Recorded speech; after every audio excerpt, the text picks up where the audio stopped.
Hello and good morning. Today is January 4th, 2026, and you're listening to That's Old News, the daily download making old headlines hot again. I'm your host, Ainsley Harvey, and as always, we're looking at what went down on this day in history, which means we are rewinding it all the way back to January 4th, 1642, where English King Charles I attempted to arrest members of the House of Commons.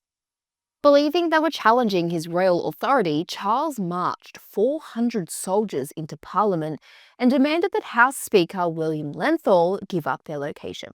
He refused to do so, a pivotal moment for parliamentary independence, which would evidently lead to the English Civil War. A year later, in 1643, we have the birth of one of the most important people of all time, Isaac Newton. Responsible for the theories on gravity and the laws of motion, Newton changed how we view the universe forever. So happy 383rd birthday to him.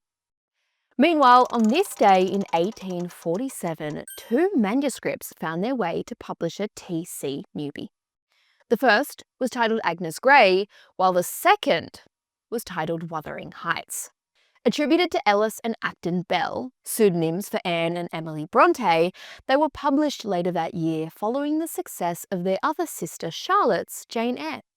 Between the three literary giants, they put out 7 books in total, with the most recent adaptation of Emily's Wuthering Heights by Emerald Fennell causing quite the stir. And you best believe, just because of that, I'm going to be in that cinema, popcorn in hand, ready to see it for Valentine's Day weekend. Jumping up to this day in 1877, and the future of American industry hangs in the balance as Cornelius Vanderbilt, American shipping and railroad magnate, dies at age 82.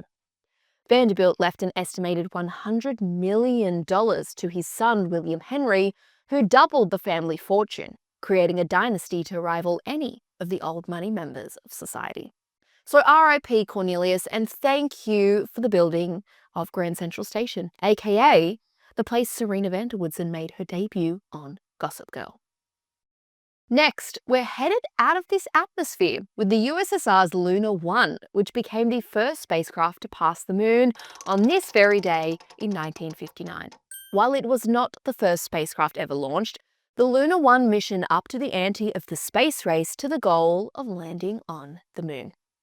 And lastly, we jump to 1989, where Vice President George Bush Sr. declares himself president. But how? Well, as winner of the election in the prior year, it fell to him as the current vice president to preside over the formal counting of votes and announce the winner. So he basically said, drumroll please, "It's me, bitches." Something that had only happened once in US history. And that's old news from this day in history. I'm Ainsley Harvey, and we'll see you right back here tomorrow.